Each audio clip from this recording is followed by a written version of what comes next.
Hello everyone dear students. आज अपन कक्षा 12 की जो राजनीति विज्ञान है उसकी जो सेकंड भाग है स्वतंत्र भारत की राजनीति, उसका चौथा चैप्टर करेंगे। उसके 24 क्वेश्चन तो अपन पहले कर चुके हैं, अब आगे के क्वेश्चन और करेंगे। उसमें है चीन के साथ शांति व संघर्ष, इसके छोटे क्वेश्चन करेंगे, अति लघुत्रात्मक क्वेश्चन। तो इसमें 24 क्वेश्चन अपन पहले कर चुके हैं। 25 का क्वेश्चन है चीनी क्रांति कब हुई। तो चीनी क्रांति कब हुई? सन 1949 में चीनी क्रांति हुई। चीनी क्रांति होने के बाद चीन में कम्युनिस्ट पार्टी की सरकार आई थी, उसको भारत के द्वारा उसको मान्यता दी गई थी। अगला क्वेश्चन है पंचशील समझौता कब हुआ, किसके मध्य हुआ। तो पंचशील समझौता कब हुआ था? 29 अप्रैल 1954 को हुआ था, भारत व चीन के मध्य। तो भारत से प्रधानमंत्री पंडित जवाहरलाल नेहरू व चीन के प्रमुख चाओ एन लाई ने इस पर हस्ताक्षर किए थे। इस समझौते का मकसद था दोनों देशों के मध्य मैत्रीपूर्ण संबंध बढ़ाना।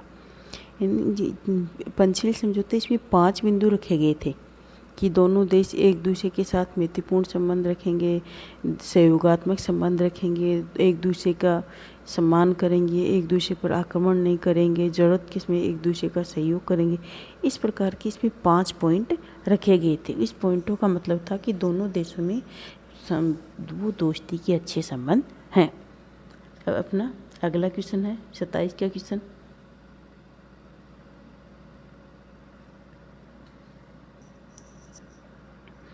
का क्वेश्चन है भारत व चीन के मध्य खटास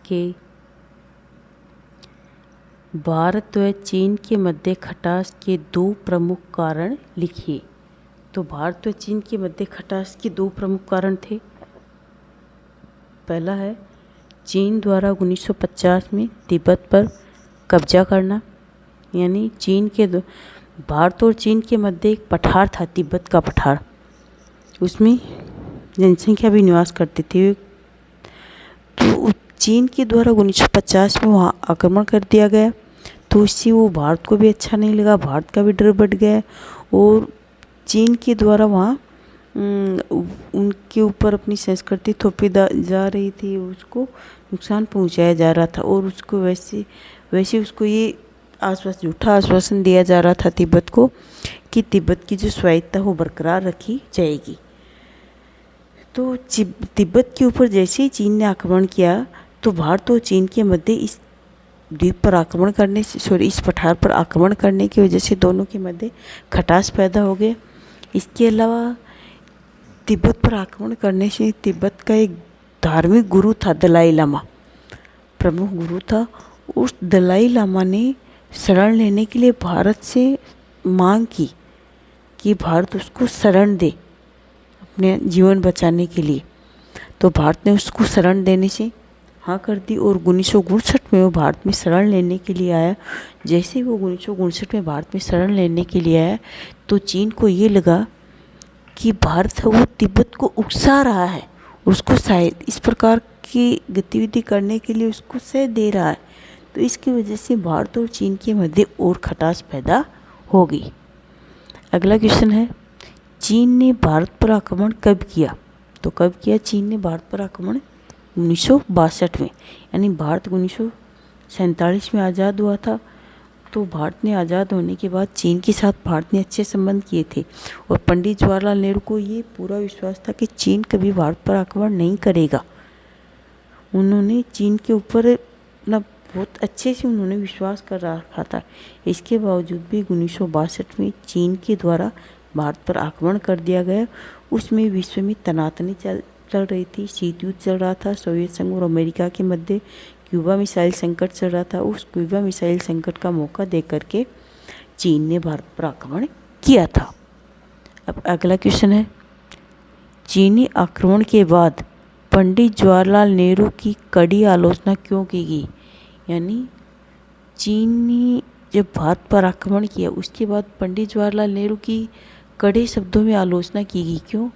क्योंकि ये कहा गया कि पंडित जवाहरलाल नेहरू को चीन पर अटूट विश्वास था कि चीन कभी भारत पर आक्रमण नहीं करेगा, वो भारत के साथ हमेशा अच्छे संबंध करेगा। भारत ने चीन को संयुक्त राष्ट्र संघ का स्थायी सदस्य बनने में भी उसका सहयोग किया था। उसकी कम्युनिस्ट सरकार को भी मान्यता देने वाले भी प्रथम देशों में से एक था। और पंडित जवाहरलाल नेहरू के उसके जो सहयोगी थे सरदार वल्लभ भाई पटेल व अन्य और नेता थे, उन्होंने पंडित जवाहरलाल नेहरू को आगाह भी किया था कि चीन हो भारत पर कभी भी आक्रमण कर सकता है। लेकिन पंडित जवाहरलाल नेहरू ने कहा कि नहीं, ऐसा दूर दूर तक ही नहीं है कि चीन कभी भारत पर आक्रमण करेगा। और पंडित जवाहरलाल नेहरू को ये लगता था कि चीन कभी भारत पर आक्रमण नहीं करेगा। और इसकी वजह से पंडित जवाहरलाल नेहरू ने देश की आज़ादी के बाद ज़्यादा ध्यान देश के आर्थिक विकास पर किया, आर्थिक विकास पर लगाया, क्योंकि जब देश आज़ाद हुआ था तो देश आर्थिक दृष्टि से बहुत कमज़ोर हो गया था, लोगों की बुनियादी आवश्यकताओं की पूर्ति नहीं हो रही थी। तो आर्थिक विकास के लिए योजना आयोग का गठन किया, पंचवर्षीय योजनाओं को चालू किया। तो पंडित जवाहरलाल नेहरू ने यानी आर्थिक विकास पर ज़्यादा ध्यान दिया और देश की सैन्य आवश्यकताओं की पूर्ति, सैनिक शक्ति, इस पर किसी प्रकार का कोई ध्यान नहीं दिया। और ना अपने जो इनके सहयोगी नेता थे उनकी बात पर विश्वास किया। इन्होंने दूरदर्शी नीति को पर ध्यान नहीं दिया। और उसके फिर पंडित जैसे ही चीन ने भारत पर आक्रमण किया तो पंडित जवाहरलाल नेहरू की कड़ी आलोचना की गई कि पंडित जवाहरलाल नेहरू ने कहने के बावजूद भी इस बात पर ध्यान नहीं दिया और समझा नहीं, चीन की जो कूटनीतिक नीति है उसको नहीं समझा। और उसकी वजह से पंडित जवाहरलाल नेहरू की कड़ी आलोचना की गई और पंडित जवाहरलाल नेहरू की जो सरकार थी उसके विरुद्ध अविश्वास प्रस्ताव लाया गया। अगला क्वेश्चन है, नेफा या उत्तरी पूर्वी सीमांत प्रांत कौन से राज्य को कहा जाता है? यानी अरुणाचल प्रदेश को। अरुणाचल प्रदेश को क्या कहा जाता है? नेफा। या ये भारत की उत्तरी पूर्वी सीमा में बसा हुआ अरुणाचल प्रदेश, तो इसको उत्तरी पूर्वी सीमांत प्रांत भी कहा जाता है। अगला क्वेश्चन है,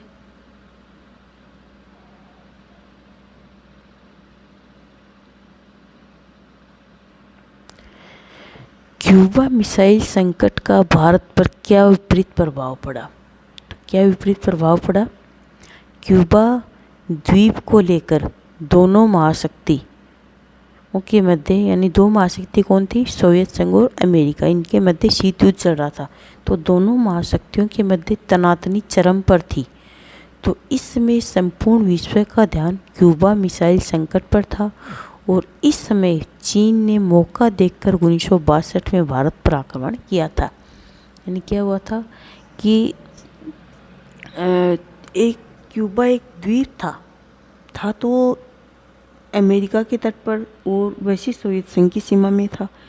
तो सोवियत संघ ने क्यूबा में सैनिक हवाई अड्डा बना लिया। क्या बना लिया? सैनिक अड्डा बना लिया।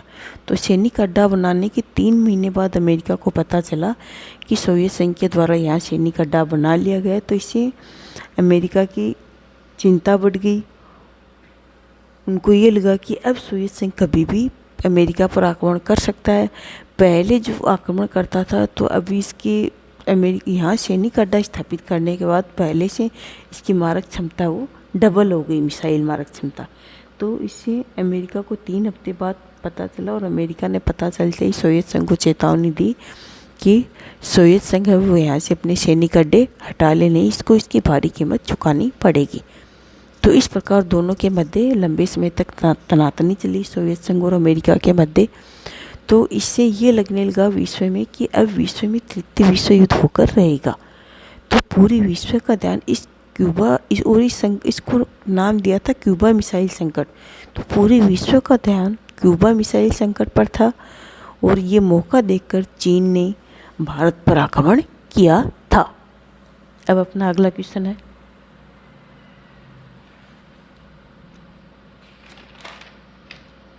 Question number 32।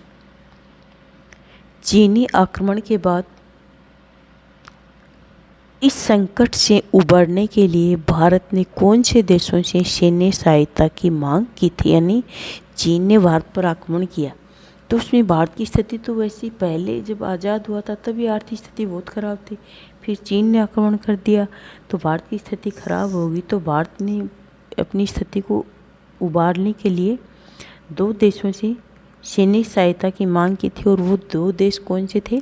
अमेरिका और ब्रिटेन। अगला क्वेश्चन है, भारत व चीन के मध्य मैत्रीपूर्ण संबंध के दो बिंदु लिखो। यानी इन भारत और चीन के मध्य खटास भी थे, इसमें चीन ने भारत पर आक्रमण भी कर दिया, उसके बावजूद भी इसके मध्य दो बिंदु ऐसे हैं जिससे ये भी कहा जा सकता है इसमें मैत्रीपूर्ण संबंध रहे हैं। तो दो बिंदु कौन से थे? एक तो पंचशील समझौता जो 29 अप्रैल 1954 को हुआ था भारत और चीन के मध्य, इसमें 5 बिंदु थे। और इसके अलावा एक है भारत द्वारा चीन की जो कम्युनिस्ट सरकार थी उसको भारत सरकार के द्वारा मान्यता देने वाले प्रथम देशों में था भारत। इसके अलावा और भी 2-3 पॉइंट, जैसे चीन को संयुक्त राष्ट्र संघ का जो स्थायी सदस्य बनाया गया सुरक्षा परिषद का, तो उसमें भारत ने चीन का समर्थन किया था स्थायी सदस्य बनने के लिए। तो कई बिंदु हैं जिससे ये कहा जा सकता है कि भारत और चीन के मध्य अच्छे संबंध थे। इसके अलावा अगला है,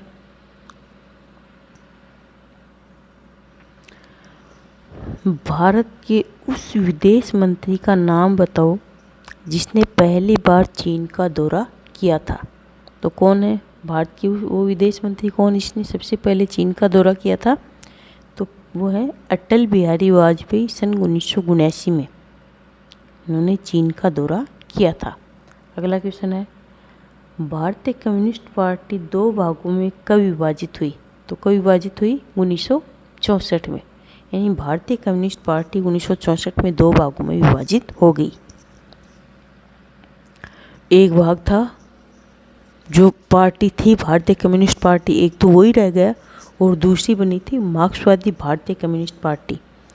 तो उसमें चीन और सोवियत संघ के मध्य थोड़ा मतभेद चल रहा था, तो उस मतभेद का प्रभाव भारतीय कम्युनिस्ट पार्टी पर भी पड़ा। तो वो नेता, वो समर्थक जो चीन की कम्युनिस्ट सरकार से प्रभावित थे, कम्युनिस्ट पार्टी से प्रभावित थे, और कुछ ऐसे थे जो सोवियत संघ की कम्युनिस्ट पार्टी से प्रभावित थे।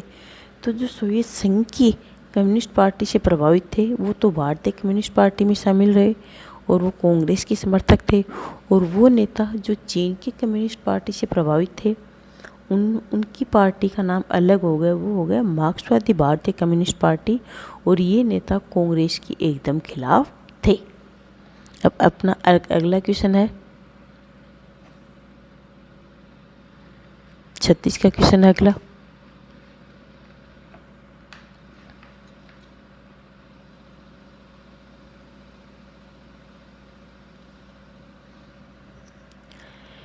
चीनी युद्ध के ठीक बाद भारत के पूर्वोत्तर राज्यों की स्थिति सुधारने हेतु क्या प्रयास किए गए? यानी चीन ने भारत पर आक्रमण कर दिया गया, उसके बाद जो चीनी राज्य जो पूर्वोत्तर राज्य थे भारत की उसकी स्थिति खराब थी, वो तो आर्थिक दृष्टि से पिछड़े हुए थे, तो उनकी स्थिति सुधारने के लिए भारत सरकार का ध्यान उसकी तरफ गया और भारत सरकार ने उसकी स्थिति सुधारने के लिए कई प्रयास किए गए। उसमें पहला प्रयास है नागालैंड को भारत का दर्जा दिया गया, यानी नागालैंड को प्रांत का दर्जा दिया गया। नागालैंड है उसको प्रांत बनाया गया। इसके अलावा मणिपुर व त्रिपुरा दोनों केंद्र शासित प्रदेश थे, परंतु उन्हें अपनी विधानसभा के निर्वाचन का अधिकार दिया गया, यानी नागालैंड उसको प्रांत का दर्जा दिया गया। इसके अलावा मणिपुर व त्रिपुरा दोनों केंद्र शासित प्रदेश थे, लेकिन केंद्र शासित प्रदेशों का शासन केंद्र सरकार के द्वारा चलाया जाता है, लेकिन केंद्र शासित प्रदेश होने के बावजूद भी इस राज्यों में विधानसभा के निर्वाचन का अधिकार दिया गया। अब ये तो है पढ़े हैं अपन ने भारत और चीन के मध्य जो संबंध था उससे संबंधित क्वेश्चन।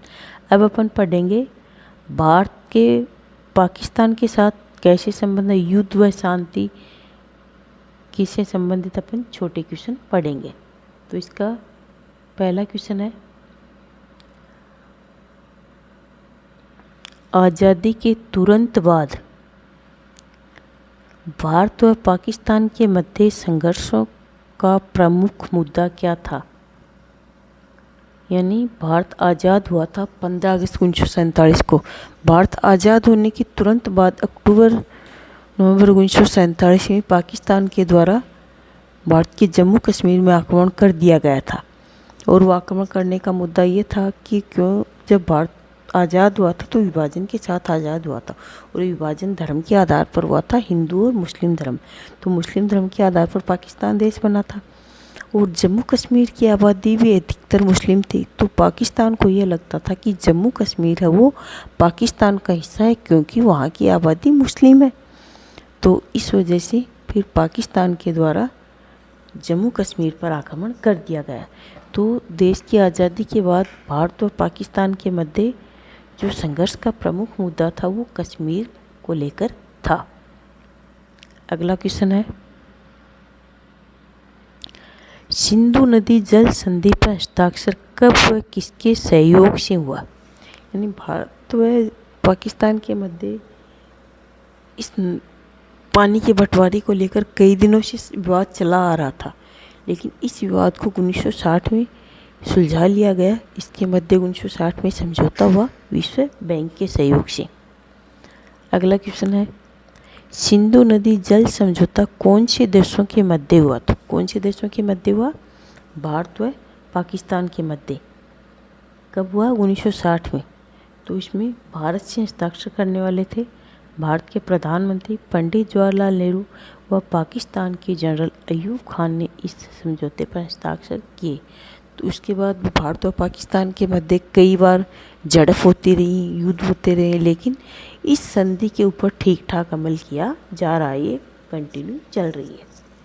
अब अपना अगला क्वेश्चन है, 40 का क्वेश्चन है अगला।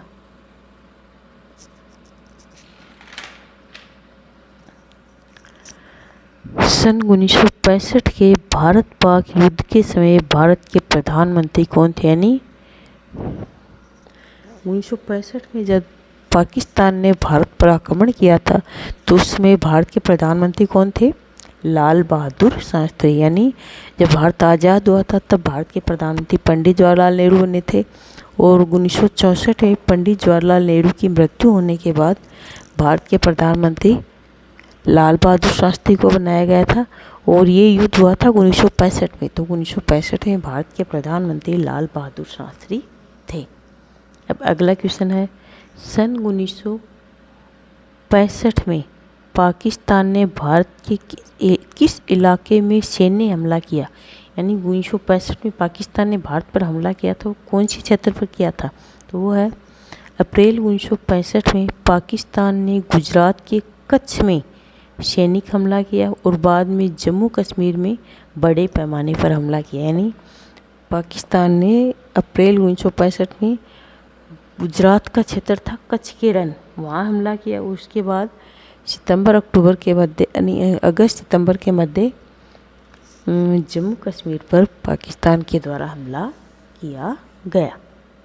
अब अगला क्वेश्चन है, सन 1965 में भारत पाक युद्ध का अंत किसके सहयोग से हुआ? यानी 1965 में भारत पाकिस्तान के मध्य जो युद्ध हुआ उस युद्ध का अंत किसके सहयोग से हुआ?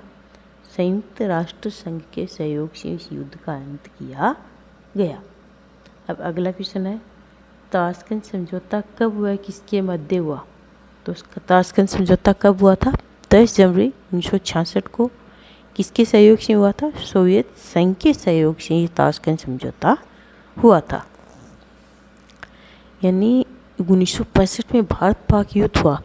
उस भारत पाक युद्ध के बाद भारत और पाकिस्तान के मध्य समझौता कराने के लिए, जो इसमें तनाव था उस तनाव को कम करने के लिए, इसमें समझौता कराने के लिए सोवियत संघ आगे आया, क्योंकि सोवियत संघ तो हमेशा भारत का सहयोगी देश रहा है। तो सोवियत संघ आगे आया, और सोवियत संघ ने भारत और पाकिस्तान के मध्य समझौता करने के लिए, संबंध मजबूत करने के लिए दोनों देशों के प्रमुखों को ताशकंद बुलाया। ताशकंद है ये सोवियत संघ का प्रांत था, तो दोनों को ताशकंद में बुलाया, और दोनों के मध्य 10 जनवरी 1966 में समझौता कराया गया। और ये ताशकंद में समझौता होने की वजह से इस समझौते का नाम ही ताशकंद समझौता रखा गया। अब अगला क्वेश्चन है, ताशकंद समझौता किसके मध्य हुआ? तो किसके मध्य हुआ था ताशकंद समझौता? भारत व पाकिस्तान के मध्य। तो भारत से इस पर किसने हस्ताक्षर किए थे? लाल बहादुर शास्त्री थे, उस समय भारत के प्रधानमंत्री थे। तो भारत से लाल बहादुर शास्त्री ने हस्ताक्षर किए थे और पाकिस्तान से जनरल अयूब खान ने इस समझौते पर हस्ताक्षर किए थे। अब अपना अगला क्वेश्चन है,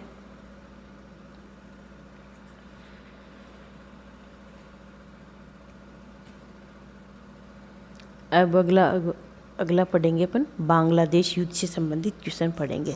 बांग्लादेश युद्ध कब हुआ था? 1971 में। अगला 45 का क्वेश्चन, अवामी लीग का संबंध किस देश से था व इस पार्टी के प्रमुख नेता कौन थे? तो अवामी लीग का संबंध किससे था? पूर्वी पाकिस्तान से। यानी पाकिस्तान देश आज़ाद होने के बाद, देश आज़ाद हुआ था तो बंटवारे के साथ आज़ाद हुआ था, तो भारत और पाकिस्तान दो देशों के बंटवारे, भारत के बंटवारे होकर भारत और पाकिस्तान बने थे। तो पाकिस्तान भी दो भागों में विभाजित हुआ था, एक पूर्वी पाकिस्तान, एक पश्चिमी पाकिस्तान। तो पश्चिमी पाकिस्तान के द्वारा पूर्वी पाकिस्तान के ऊपर जुल्म ढाए जा रहे थे, अत्याचार किए जा रहे थे।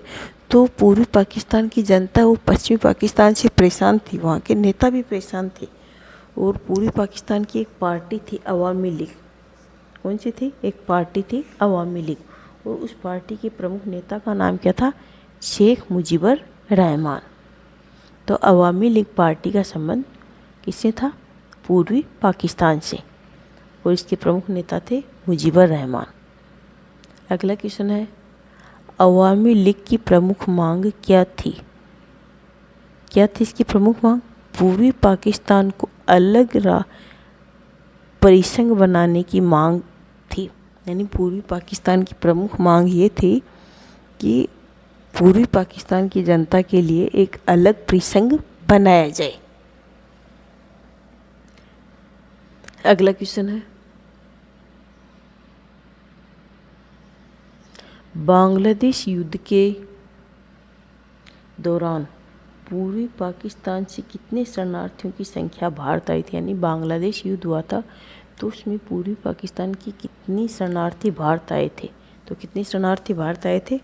80 लाख शरणार्थी भारत आए थे। यानी पूर्वी पाकिस्तान पर पश्चिमी पाकिस्तान के द्वारा जो अत्याचार किए जा रहे थे, तो वहाँ की जनता को फिर ज़बरदस्ती उसको जेल में डाला जा रहा था, ज़बरदस्ती लोगों को मारा पीटा जा रहा था। तो लोगों ने अपने आप का जीवन बचाने के लिए वो भारत भाग आए थे। भारत के जो सीमा प्रांत थे, भारत के जो उत्तरी पूर्वी क्षेत्र में जो प्रांत थे, वहाँ पूर्वी पाकिस्तान की आम जनता वो शरणार्थी के रूप में भाग कर आ गई थी। लगभग 80 लाख शरणार्थी भारत आए थे उसमें। कितने शरणार्थी आए थे? 80 लाख शरणार्थी उसमें भारत आए थे। अगला क्वेश्चन है, मुक्ति संग्राम का संबंध किससे था? किससे था? इसका आंसर है, पूर्वी पाकिस्तान की जनता ने अपने इलाके को पश्चिमी पाकिस्तान से मुक्त कराने के लिए संघर्ष छेड़ा था, और ये संघर्ष मुक्ति संग्राम के नाम से जाना जाता है। यानी ये तो आपको बता ही दिया कि पूर्वी पाकिस्तान की जनता पर पश्चिमी पाकिस्तान के द्वारा जुल्म ढाए जा रहे थे, अत्याचार किए जा रहे थे। तो वो इतना परेशान हो गई कि वो पश्चिमी पाकिस्तान से स्वतंत्र होना चाहते थे कि अपन पश्चिमी पाकिस्तान से अपना अलग स्वतंत्र अस्तित्व हो जाए। तो वो उससे स्वतंत्र होने के लिए अपने प्रांत को, अपने पूर्वी पाकिस्तान को उससे स्वतंत्र कराने के लिए उन्होंने एक संघर्ष छेड़ा था, आज़ादी के लिए संग्राम छेड़ा था, और उस संग्राम का नाम मुक्ति संग्राम था। अगला क्वेश्चन है, भारत ने 20 वर्षीय मैत्रीपूर्ण संधि कब व किस देश के साथ की थी? तो किस देश के साथ की थी? 1971 में सोवियत संघ के साथ। यानी भारत ने 1971 में सोवियत संघ के साथ मैत्रीपूर्ण संधि की थी। और जब भारत ने इसके साथ ही मैत्रीपूर्ण संधि की तो भारत की विश्व में आलोचना भी की गई थी। क्यों? क्योंकि भारत वो गुटनिरपेक्ष देश था, एक तरह से गुटनिरपेक्ष का संस्थापक देश था। और भारत की आलोचना इस आधार पर की गई कि गुटनिरपेक्ष का मतलब होता है कि वो किसी गुट में शामिल नहीं होगा, और इसने सोवियत संघ के साथ मैत्रीपूर्ण संधि की तो इसकी यह आलोचना की गई कि गुटनिरपेक्षता का समर्थन करने वाला देश है वो सोवियत संघ का सदस्य बन गया, उसका समर्थक देश बन गया। लेकिन भारत ने इस गुट में शामिल होना रवैया नहीं था भारत का, क्योंकि इस समय विश्व की स्थिति ऐसी हो गई थी। विश्व में अमेरिका, चीन, पाकिस्तान ये धुरी राष्ट्र बन रहे थे एक, तो इनकी धुरी राष्ट्र बनते देख इस स्थिति को देखते हुए इससे अपने आप को बचाने के लिए भारत की मजबूरी हो गई कि भारत ने सोवियत संघ के साथ मैत्रीपूर्ण संबंध स्थापित किए। अब अपना अगला क्वेश्चन है,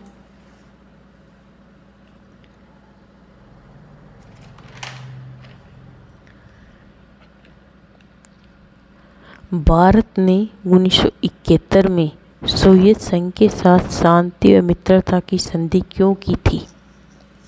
तो क्यों की थी? अमेरिका, इसका आंसर है अमेरिका, पाकिस्तान, चीन की धुरी बनता देख भारत ने इसके जवाब में 1971 में सोवियत संघ के साथ शांति और मित्रता की संधि की थी। यानी भारत ने अमेरिका, चीन और पाकिस्तान इन तीनों में आपस में धुरी बनता देख भारत को ये डर लगने लगा कि ये तो सारे आपस में मिल जाएंगे और भारत तो अकेला पड़ जाएगा। तो इस स्थिति को देखकर फिर भारत ने इसके जवाब में फिर भारत को सोवियत संघ के साथ मैत्रीपूर्ण संधि करनी पड़ी।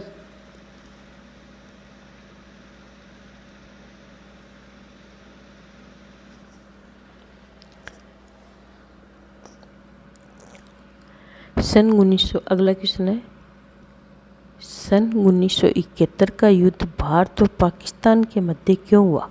यानी 1971 का युद्ध भारत और पाकिस्तान के मध्य क्यों हुआ? ये तो पूर्वी पाकिस्तान और पश्चिमी पाकिस्तान के मध्य होना था, लेकिन भारत और पाकिस्तान के मध्य क्यों हुआ? तो इसका आंसर है भारत पूर्वी पाकिस्तान के मुक्ति संग्राम को नैतिक व भौतिक समर्थन दे रहा था। तो पाकिस्तान का आरोप था कि भारत इसे तोड़ने की साजिश कर रहा है। परिणाम स्वरूप भारत पाक युद्ध हुआ। यानी पूर्वी पाकिस्तान की जनता के द्वारा जो मुक्ति संग्राम किया जा रहा था अपने आप को आज़ाद कराने के लिए, तो भारत उसके मुक्ति संग्राम को नैतिक व सैनिक सहायता दे रहा था, भौतिक सहायता दे रहा था। तो पश्चिमी पाकिस्तान के द्वारा आरोप लगाया कि भारत वो इसको बढ़ावा दे रहा है, इसको इस संग्राम करने के लिए बढ़ावा दे रहा है, इसको सह दे रहा है। तो भारत के साथ उसकी खटास पैदा हो गई। तो भारत पर आरोप लगाया कि भारत जानबूझकर ये कर रहा है। तो फिर भारत और पाकिस्तान के परिणाम स्वरूप भारत और पाकिस्तान के मध्य 1971 का भारत पाक युद्ध हुआ और इस युद्ध के परिणाम स्वरूप बांग्लादेश स्वतंत्र हुआ। अगला क्वेश्चन है, बांग्लादेश का स्वतंत्र राष्ट्र के रूप में उदय कब हुआ? तो कब हुआ? दिसंबर 1971 में। अगला क्वेश्चन है, शिमला समझौता कब हुआ, किसके मध्य हुआ? तो कब हुआ शिमला समझौता? 3 जुलाई 1972 को भारत व पाकिस्तान के मध्य। भारत से प्रधानमंत्री इंदिरा गांधी व पाकिस्तान से जुल्फिकर अली भुट्टो ने इस पर हस्ताक्षर किए थे। अब अपना अगला क्वेश्चन है,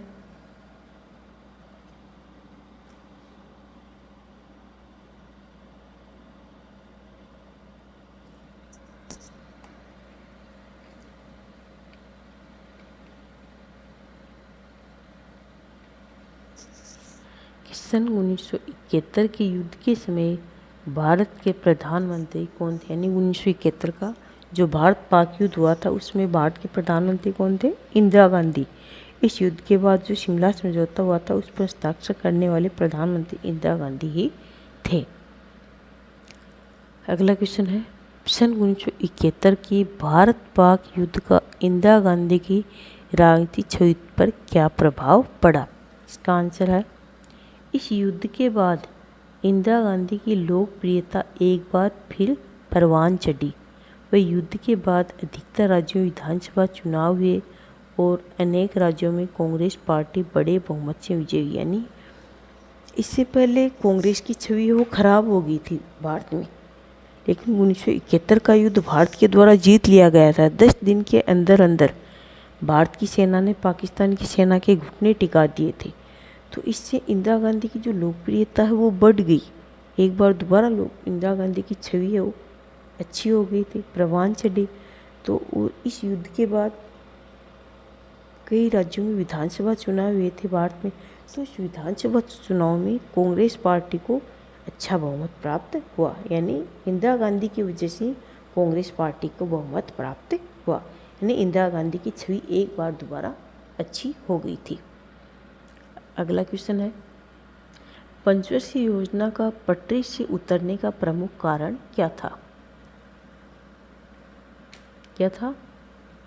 पड़ोसी देशों के साथ संघर्ष होने से आर्थिक बोझ बढ़ जाना, यानी पंचवर्षीय योजना 1951 में शुरू हुई थी। 1951 से 56 पहली थी और दूसरी 56 से 61 और तीसरी 61 से 66 तक चली थी। और 66 के बाद पंचवर्षीय योजना है वो चौथी पंचवर्षीय योजना 66 में शुरू नहीं हुई, यानी पंचवर्षीय योजना एक बार उसकी पटरी है वो ढुलमुल हो गई। तो ये ढुलमुल होने का मतलब क्या है? क्योंकि 1962 में चीन ने आक्रमण कर दिया भारत पर, 1965 में पाकिस्तान ने आक्रमण कर दिया। तो इन्होंने आक्रमण किया तो भारत को सैनिक शक्ति मजबूत करने की आवश्यकता थी, अस्त्र शस्त्र सामान के निर्माण की आवश्यकता थी। तो जो खर्च देश की पंचवर्षीय योजना या आर्थिक विकास में लगाया जा रहा था वो देश की सैन्य शक्ति पर खर्च किया जाने लगा। तो एक बार देश की जो पंचवर्षीय योजना है वो पटरी से उतर गई, और पटरी से उतरने का प्रमुख कारण यही था कि पड़ोसी देशों के साथ संघर्ष होने की वजह से आर्थिक बोझ बढ़ गया। अब अगला क्वेश्चन है, रक्षा उत्पाद विभाग की स्थापना कब की गई? तो कब की गई? 1962 में। अगला क्वेश्चन है, रक्षा आपूर्ति विभाग की स्थापना कब की गई? तो कब की गई रक्षा आपूर्ति विभाग की स्थापना? 1965 में। अगला क्वेश्चन है, चौथी पंचवर्षीय योजना कब शुरू हुई थी? कब शुरू हुई थी चौथी पंचवर्षीय योजना? 1969 में। यानी चौथी पंचवर्षीय योजना है ये 1966 में शुरू होनी थी, लेकिन इससे पहले देश को 2 युद्धों का सामना करना पड़ा।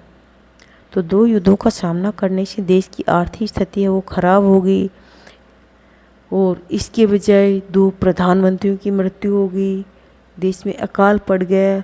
तो कंटिन्यू ये पूरा दशक ही जो 1960 का दशक था वो पूरा दशक ही खराब दशक था। तो इस खराब दशक की वजह से आर्थिक बोझ ज़्यादा बढ़ गया। तो जो चौथी पंचवर्षीय योजना जो 1966 में शुरू करनी थी तो 66 में नहीं करके 69 में शुरू की गई। 66 से 69 तक 3 एक-एक वर्षीय योजनाएं चालू की गई थी। इसके बाद अगला क्वेश्चन है,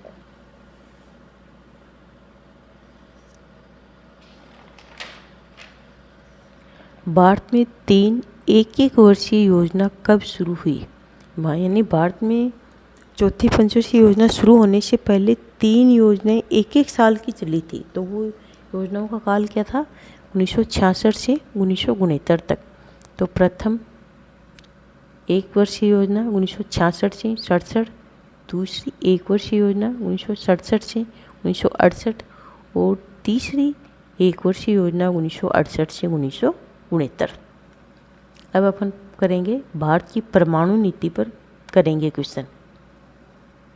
इसका पहला क्वेश्चन है,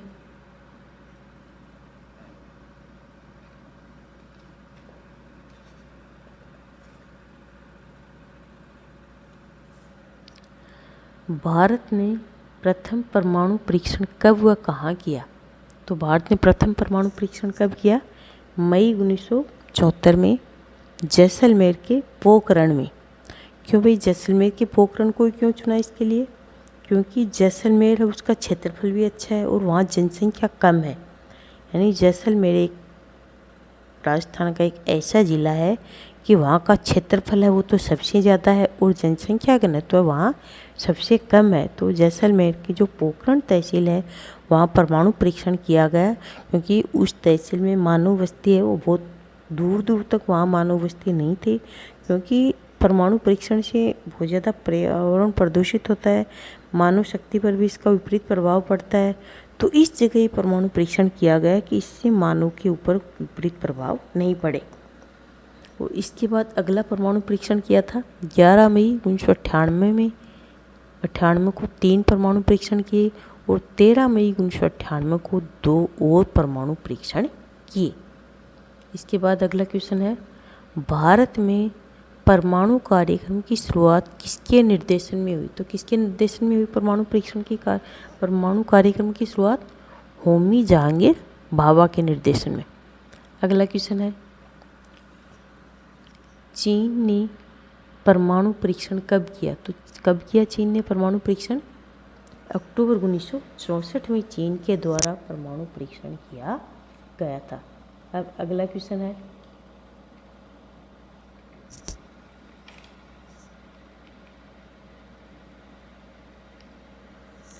परमाणु अप्रसार संधि कब हुई? कब हुई परमाणु अप्रसार संधि? 1968 में। परमाणु अप्रसार यानी परमाणु के प्रसार को कम करने के लिए एक संधि हुई थी 1968 में। अगला क्वेश्चन है, परमाणु अप्रसार संधि पर भारत ने हस्ताक्षर क्यों नहीं किया? यानी परमाणु अप्रसार संधि पर भारत ने हस्ताक्षर नहीं किया, क्यों? इसका आंसर है कि भारत इस संधि को भेदभावपूर्ण संधि मानता था। क्यों? क्योंकि परमाणु अप्रसार संधि जो संयुक्त राष्ट्र संघ की सुरक्षा परिषद के जो स्थायी सदस्य थे 5, अमेरिका, सोवियत संघ, फ्रांस, चीन, ब्रिटेन, इन पांचों ही देशों ने इस पर हस्ताक्षर नहीं किए थे और ये संधि विश्व के अन्य देशों पर थोप रहे थे।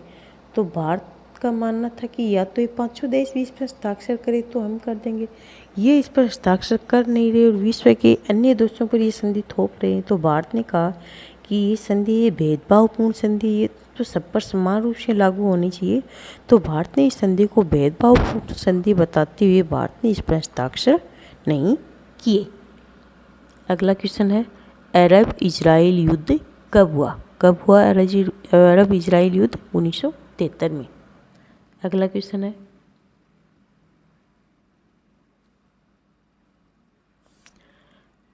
राजनीतिक दलों में मतभेद के बावजूद विदेशी नीति के कुछ बिंदुओं में व्यापक सहमति थी। तो ये सहमति के प्रमुख बिंदु कौन से थे? यानी भारत आज़ाद होने के बाद विभिन्न पार्टियों की सरकारें आई थी, लेकिन विभिन्न राजनीतिक दलों की सरकारें आई थी। इन राजनीतिक दलों की विचारधाराएं भी अलग अलग थी, इसके विचार भी अलग थे, इस राजनीतिक दलों में मतभेद भी थे। लेकिन इसमें मतभेद होने के बावजूद भी अपनी जो भारत की विदेशी नीति है उसके कुछ बिंदु ऐसे हैं इस पर जो भी पार्टी की सरकार आई, जो भी पार्टी थी, उन सभी पार्टियों में व्यापक सहमति थी उस बिंदुओं को लेकर। तो वो बिंदु कौन से हैं? तो प्रथम बिंदु था राष्ट्रीय अखंडता, दूसरा बिंदु राष्ट्रीय सीमा रेखा की सुरक्षा और तीसरा राष्ट्रीय हित के मसलों पर व्यापक सहमति थी। यानी पहला बिंदु तो था कि देश की एकता बनी रहे, राष्ट्रीय अखंडता बनी रहे, कि यानी देश का किसी भी रूप में देश को खंडित होने से बचाया जाए, ये बिंदु था। इस पर देश का जो भी राजनीतिक पार्टी थी उसमें सहमति थी। अगला था कि कुछ भी हो जाए लेकिन सीमा रेखा पर देश की सुरक्षा की जाएगी और हर मुद्दे पर राष्ट्रीय हित की बातों को ध्यान में रखा जाएगा। तो ये अपने इस पार्ट के 67 क्वेश्चन हो गए। 24 क्वेश्चन का वीडियो पहले डाला था और आगे के इसमें डाले गए हैं। इन सारे क्वेश्चनों पे बहुत अच्छे से तैयारी करनी है, इसको बार बार पढ़ना है। अब अगले पार्ट का वीडियो कल डालते हैं। Okay, good night.